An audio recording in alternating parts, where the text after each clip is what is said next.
మీరు మీ అభిమాన shows and serials TV కన్నా ముందు ఈటీవీ విన్ యాప్లో చూడండి. Download and subscribe to ETV win app. 99 రూపాయలు మాత్రమే.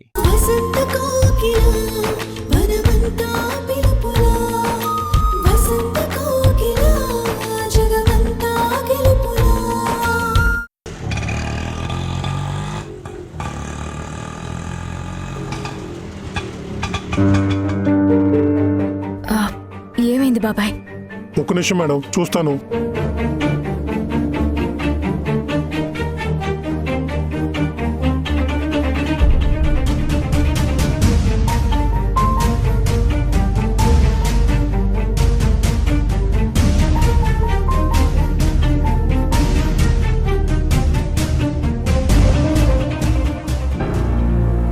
ఆటో ప్రాబ్లం వచ్చింది, స్టార్ట్ అవ్వట్లేదు. మీరు వేరే ఆటో బుక్ చేసుకోండి మేడం. ఏంటి బాబాయ్ ఇది? సవారీకి వచ్చే ముందే అన్ని చెక్ చేసుకోవాలి కదా. మధ్యలో ఆపి వేరే ఆటో చూసుకోమంటే ఎలా?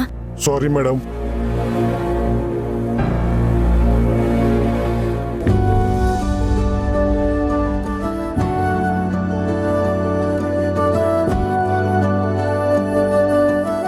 ఇదేంటి, ఈ ఏరియాలో ఆటో క్యాబ్ ఏది కనబడడం లేదు.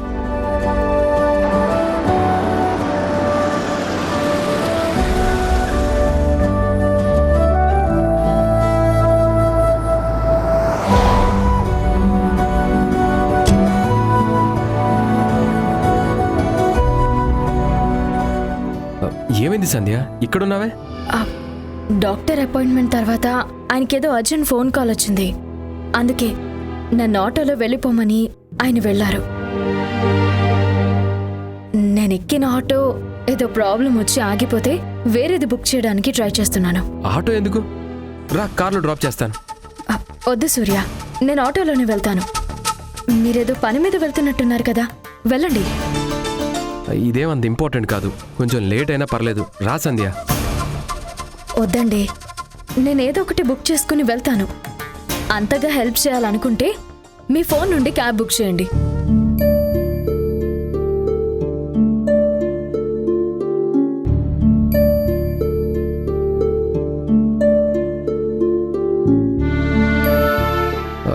సంధ్య, వెహికల్ ఏది కనెక్ట్ అవ్వటం లేదు.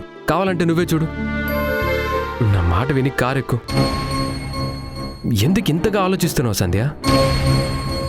కావేరి వాళ్ళు చూస్తే ఏమైనా అనుకుంటారనా? చూడు, మనమేంటో మన స్నేహం ఏంటో మనిద్దరికీ తెలుసు. ఎవరి కోసం ఆలోచించాల్సిన అవసరం లేదు. అదీ కాక ప్రెగ్నెంట్గా ఉన్న నువ్వు ఇంత ఎండలో వెయిట్ చేయడం, ఆటోలో ఇంటికి వెళ్ళడం చాలా రిస్క్. ప్లీజ్, నీ కడుపులో ఉన్న బేబీ కోసమైనా కారు ఎక్కు సంధ్య.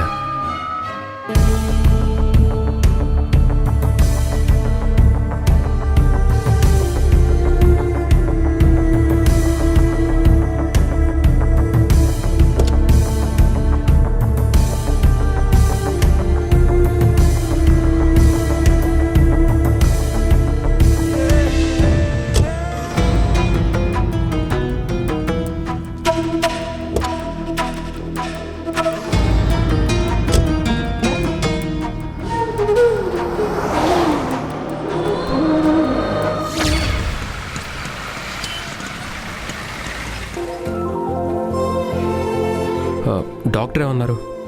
బేబీ హెల్దీగా ఉంది, అంతా ఓకే అన్నారు. ఓ, అయితే డాక్టర్ అలా పాజిటివ్గా చెప్పేసరికి మీ ఆయనకి పొగరొచ్చిందా? ఎంత అర్జెంట్ ఫోన్ వస్తే మాత్రం నిన్ను ఆటోలో వెళ్ళమని ఎలా చెప్తాడు? అందులో ఏముందండి, ఒంటరిగా వెళ్ళడం నాకు కొత్త ఏం కాదు. ఇవి నాకు తెలియని రూట్స్ కాదు. హలో మేడం, ఇప్పుడు నువ్వు ప్రెగ్నెంట్వి సంధ్య. నీ లోపల ఇంకో ప్రాణం ఉంది. ఎంత కేర్ తీసుకుంటే అంత మంచిది. అవుననుకోండి. అసలు నిన్ను కాదు, ఉండు.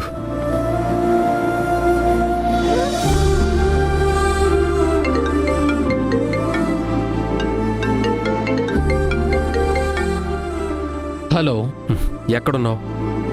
ఏంటి బాస్, టోన్ తేడాగా ఉంది? ఫోన్ కాబట్టి సరిపోయింది. డైరెక్ట్గా వచ్చుంటే హ్యాండిలింగ్ కూడా తేడాగా ఉండేది. ఏమైంది బాస్, ఎందుకింత కోపం? కోపం కాకపోతే ఏంటి? సంధ్యని ఆటోలో వెళ్ళమని ఎలా చెప్తావు? సంధ్య హెల్త్ కన్నా బిజినెస్ ప్రాఫిట్ ఎక్కువ అయిపోయా నీకు? అంటే బెంగళూరు ప్రాజెక్ట్ గురించి. ఏ ప్రాజెక్ట్ అయినా సరే నీ ఫస్ట్ ప్రయారిటీ సంధ్య అవ్వాలి. Mind it. సారీ సార్, ఇంకెప్పుడు రిపీట్ అవ్వకుండా చూసుకుంటాను. సరే, సంధ్యతో మాట్లాడు.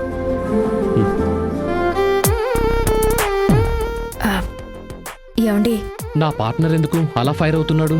ఏమైంది సంధ్య? నేను ఆటో బుక్ చేసుకుంటే అది మధ్యలో ఆగిపోయింది. వేరే క్యాబ్ బుక్ చేసుకుందామంటే అది అవ్వలేదు. అందుకే సూర్యని డ్రాప్ చేస్తున్నారు. ఓ, అంటే ఆటో ఆగటం వల్ల ప్రాబ్లం స్టార్ట్ అయిందా? ఈ విషయంలో కొద్దిగా నన్ను సపోర్ట్ చేయి సంధ్య. లేదంటే సూర్య ఆ కోపంతోనే ఆఫీస్కి వస్తాడు. ఈరోజు చాలా ఇంపార్టెంట్ మీటింగ్స్ ఉన్నాయి, మొత్తం డిస్టర్బ్ అవుతుంది. సరేనండి, నేను మాట్లాడతాను. Okay Sandhya, thank you, bye. Bye.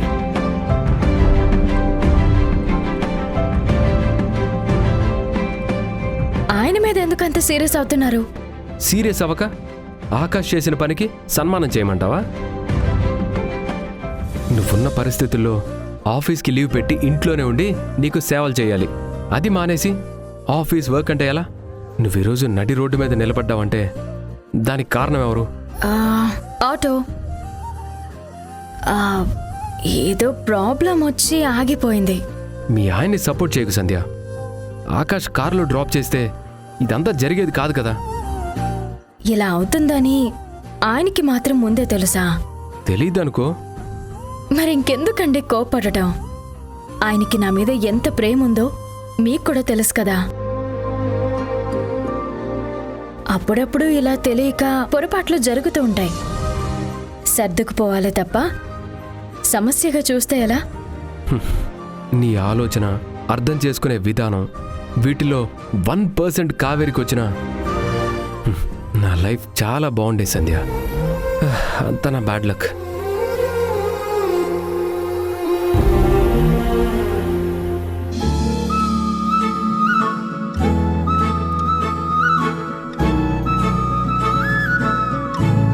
Kaveri, ఆలోచించింది చాలు కాని ఈ బాదం పప్పు తిను, బలం వస్తుంది. హై, బాదం పప్పు ఇవి తినాలని ఎప్పటి నుంచి అనుకుంటున్నాను.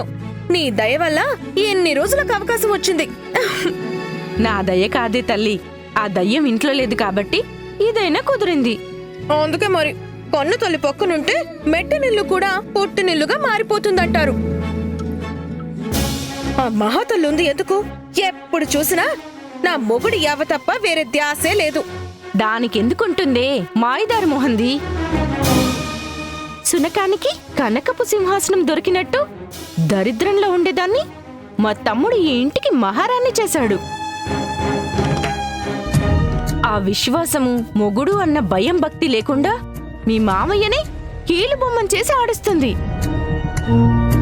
నీ మొగుడు ముందు తోలు బొమ్మలాటలు ఆడుతుంది మా ఐదారు మొహంది.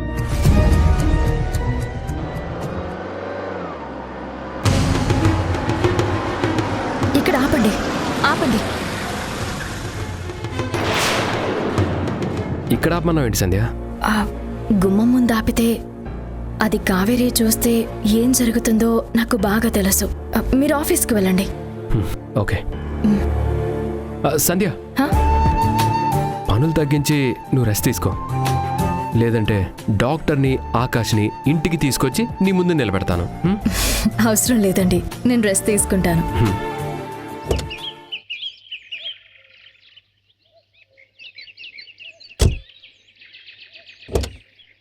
సంధ్య, హా? నువ్వు ఫైల్ మర్చిపోయావు. Thank you. సరే. సంధ్య,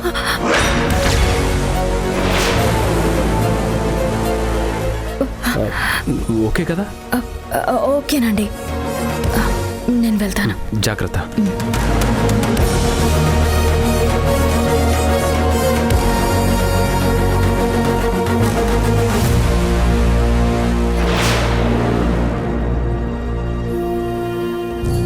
అదేంటత్తా, మీ ఆయనతో వెళ్ళి మా ఆయనతో వస్తున్నా? సంధ్యకి అలాంటి పట్టింపులు లేవనుకుంటా కావేరి. అంతేనా అమ్మా? అంటే అత్తకి ఆయనైనా ఈయనైనా ఇద్దరు ఒకటే అంటావా? ఒక్క నిమిషం సంధ్య, డాక్టర్ గారు ఏమన్నారమ్మా? కడుపులో బిడ్డ ఎలా ఉందంట? బాగానే ఉందని చెప్పారు. అవునులే, 2 కళ్ళల్లో పెట్టి చూసుకోవడానికి ఎంచక్క ఇద్దరు మొగాళ్ళున్నప్పుడు తల్లి బిడ్డకి ఏ కష్టం ఉండదు. ఏంటమ్మా అలా చూస్తున్నావు? ఈరోజు జరిగింది అదే కదా. మా ఇద్దరిని వద్దని ఆకాశ్తో హాస్పిటల్కి వెళ్ళావు. వచ్చేటప్పుడు మా అల్లుడితో వచ్చావు. ఒకరు కాకపోతే ఒకరు నీకు తోడుగా ఉంటున్నారు కదా అని చెప్తున్నాను. ఏ మాటకా మాట చెప్పుకోవాలమ్మా. ఆ విషయంలో మాత్రం అత్త చాలా అదృష్టవంతురాలు. ప్రేమ చూపించడంలో పోటీ పడే వాళ్ళు దొరకడం అంటే మామూలు విషయమా చెప్పు?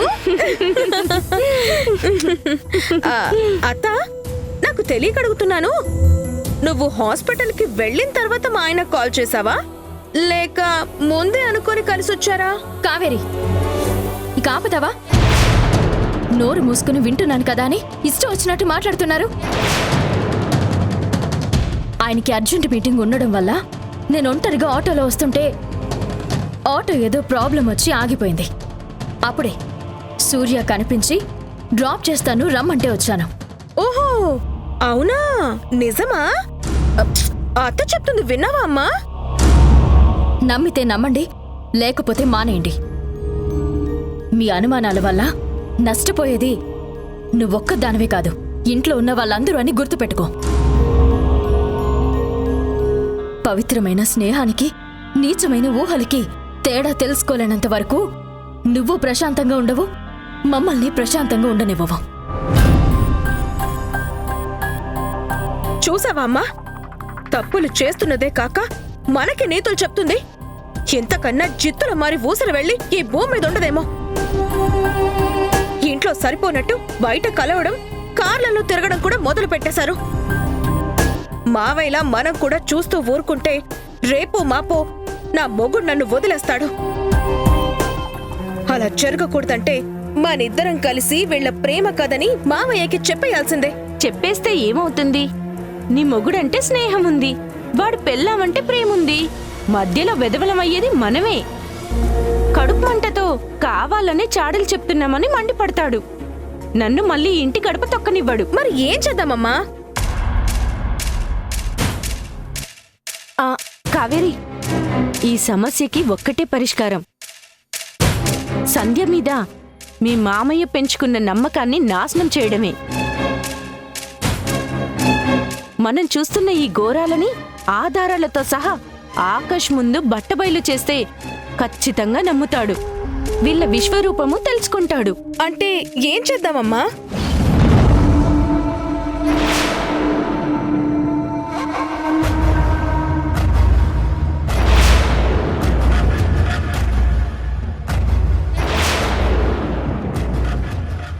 అర్థమైందా? ఇది వర్కౌట్ అవుతుందా అమ్మా? అవ్వాలి. అయ్యేలా మనమే చెయ్యాలి.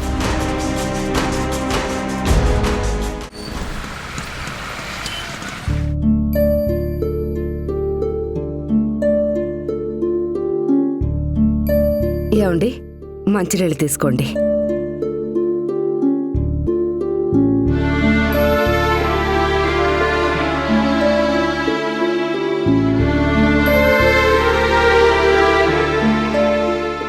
సుశీల, ఈ ఇంటి డాక్యుమెంట్స్ ఎక్కడున్నాయి? బీరువాలోనే ఉంటాయండి. వాటిని తీసుకురా ఒకసారి. ఇప్పుడెందుకండి? అమ్మేయటానికి.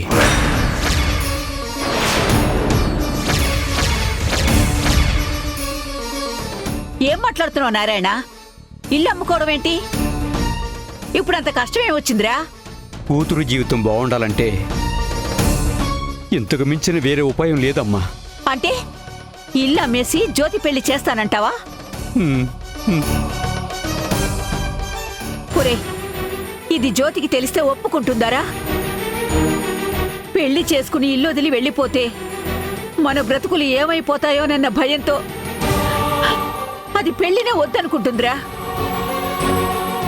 అలాంటిది ఇల్లమ్మి పెళ్లి చేస్తానంటే ఊరుకుంటుందా అది?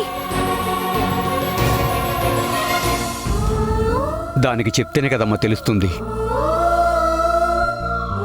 నువ్వు అబద్ధాలాడి ఒక పెళ్లి చేయమన్నారు. ఇప్పుడు మనం ఈ ఒక్క నిజాన్ని దాయడంలో తప్పు లేదనిపిస్తుంది. అది కాదండి, హఠాత్తుగా ఇలాంటి నిర్ణయం తీసుకోవడం ఎందుకు? ఎంత చెప్పినా ఇంకా ఎందుకంటే వెంట సుశీల, జ్యోతికి ఇంతకు ముందు వచ్చిన సంబంధం వాళ్ళు అబ్బాయిని అమెరికా పంపించడం కోసం డబ్బు అడిగారు. మన దగ్గర డబ్బు లేకపోవడం వల్ల ఆ సంబంధం తిరిగిపోయింది. ఇప్పుడొచ్చిన ఈ సంబంధం వాళ్ళు కూడా కట్నం వద్దంటున్నారు. వేరే ఏ కోరికలు ఉండవని చెప్పినా పెళ్లి ఖర్చులకి లాంఛనాలకి అప్పు చేయక తప్పదు కదమ్మా. ఏ ఉద్యోగం లేనివాణ్ణి. జ్యోతి వెళ్ళిపోతే ఉన్న ఒక్క ఆధారం కూడా దూరం అవుతుంది. పెళ్లి కోసం చేసిన అప్పును తీర్చే దారి లేక నరకం అనుభవించాలి. ఆ నరకం కన్నా ఇది అమ్మడం మేలు కదా.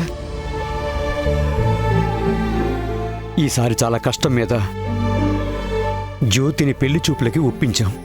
అలాంటిది ఈ సంబంధం కూడా దూరమైతే జ్యోతి మనసు ఎంత కష్టపడుతుందో ఒక్కసారి ఊహించండి. అలాంటి కష్టం రాకూడదని ఈ నిర్ణయం తీసుకున్నాను.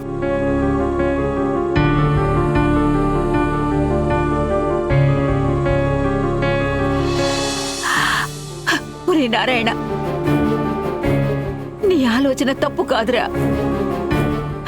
కానీ మనకున్న ఆధారం ఈ ఇల్లు ఒక్కటేరా. విలాసాలకి దుబారాలకి దూరంగా ప్రతి రూపాయి 1కి 10 సార్లు లెక్క పెట్టుకుని ఖర్చు పెట్టుకుంటున్నాం. ఇప్పుడు ఇల్లు అమ్మేసి వేరే ఇంటికి వెళితే అద్దె డబ్బులు ఎలా వస్తాయిరా? నేనే కూలోనాలో చేస్తానమ్మా. శక్తికి మించి కష్టపడి ఉన్నంతలో మిమ్మల్ని ఏ ఇబ్బంది లేకుండా చూసుకుంటాను. ఎన్నాళ్ళు జ్యోతి మన కోసం కొవ్వొత్తుల కరిగిపోయింది. తోటి వాళ్ళంతా నచ్చినట్టు బ్రతుకుతూ సుఖ సంతోషాల్లో తేలుతుంటే మన జ్యోతి ఈ ఇంటి కోసం అన్ని త్యాగం చేసింది. అలాంటి దేవత కోసం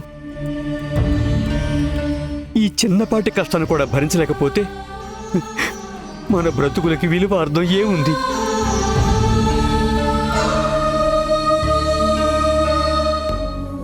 మీరు ఎలా చెప్తే అలా. జ్యోతికి మంచి జరుగుతుందంటే మేం కాదనలేవు నారాయణ. కానీ ఒక్క విషయం గుర్తుపెట్టుకో, ఎట్టి పరిస్థితుల్లో ఇల్లు అమ్మాలనుకుంటున్న విషయం జ్యోతికే కాదు, దీపక్ కూడా తెలియకూడదు.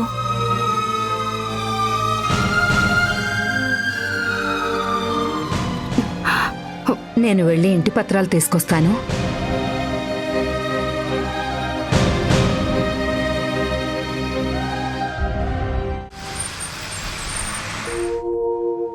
కావేరి, మీ వేరు కాపురం గురించి మాట్లాడదామనుకుంటే ఇంకా మీ మామయ్య రావట్లేదేంటే?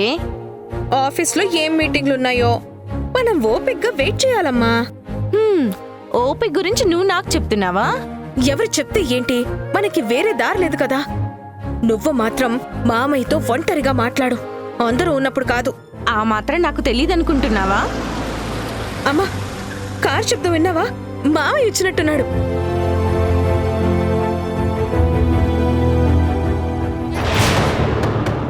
మీరా? మామయ్య అనుకున్నాను. మావయ్య అనుకున్నావా? ఏ ఎందుకు? ఆకాష్తో ఏమైనా మాట్లాడాలా? అవును. ఏం మాట్లాడాలి? దేని గురించి? మీరేం టెన్షన్ పడకండి. ఇంట్లో జరుగుతున్న ఘనకార్యాల గురించి మాత్రం కాదు. ఎందుకంటే అవన్నీ నా నోటితో నేను చెప్పలేను. ఒకవేళ ధైర్యం చేసి చెప్పినా మా మామయ్య ఎలాగూ నమ్మడు. మనుషుల మీద నమ్మకం ఉన్నప్పుడు నిందల్ని అబద్ధాల్ని ఎవ్వరూ నమ్మరు. అది మా మామయ్య మంచితనం, మీకు దొరికిన అవకాశం. అందుకే కదా ఇల్లు ఇల్లులా కాకుండా వేరే ఏదోలా ఉంటుంది. కావేరి నోర్ముయ్, ఏంటా మాటలు? అల్లుడు గారు ఆఫీస్ నుంచి అలసిపోయి వచ్చారు. మంచినీళ్ళిచ్చి మర్యాదలు చెయ్యాల్సింది పోయి అలాంటి మంచి అలవాట్లు పద్ధతులు మీ అమ్మాయికి తెలియవు, రావు. ఏయ్, ఇంకా ఏం చూస్తున్నావు? వెళ్ళి మంచినీళ్ళు తీసుకొనిరా, ఆ తర్వాత కాఫీ పెట్టు. వెళ్ళు.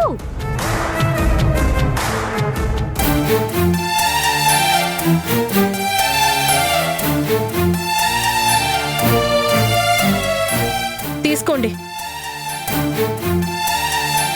తీసుకోండి అల్లుడు గారు.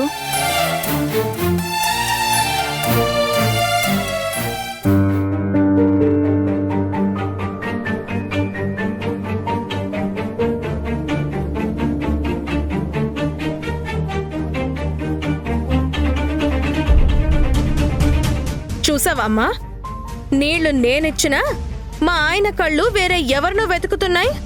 ఎవరినో ఏంటి, వెద వంకర మాటలాపు. ఇంట్లో ఉండాల్సిన సంధ్య కనిపించకపోతే ఏమైందని తెలుసుకోకూడదా? అయ్యో, తప్పకుండా తెలుసుకోవచ్చండి, అందులో తప్పేమీ లేదు. కాకపోతే మీరు అత్తని ఫుల్గా రెస్ట్ తీసుకోమని చెప్పారు కదా, అందుకే గదిలోనే పాడుకుంది. మీ మాట అంటే అంత గౌరవం ఆవిడికి. ఆడదాని మీద నాకు గౌరవం ఉంది కాబట్టే నీ మీద ఎంత కోపం వచ్చినా నోటిని చేతిని చాలా కష్టంగా అదుపులో పెట్టుకుంటున్నాను. అలా అని ప్రతిసారి సహనంతో ఉంటాను అనుకోకు.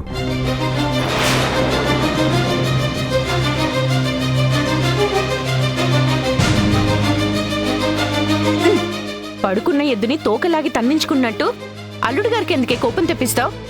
అందరికీ ఆయన కోపం నా మాటలే తప్ప నా మనసులో బాధ మాత్రం ఎవరికీ అర్థం కాదు.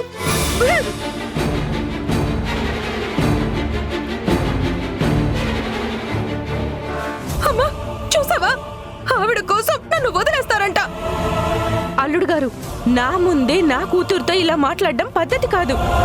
దయచేసి నోటిని అదుపులో పెట్టుకోండి. అదుపులో పెట్టుకోవాల్సింది నా నోటిని కాదు, మీ కూతుర్ని. ఇంకా మీరు మీ అమ్మాయినే సపోర్ట్ చేస్తున్నారంటే ఇద్దరికి ఎంత జ్ఞానం ఉందో చాలా బాగా అర్థమవుతుంది.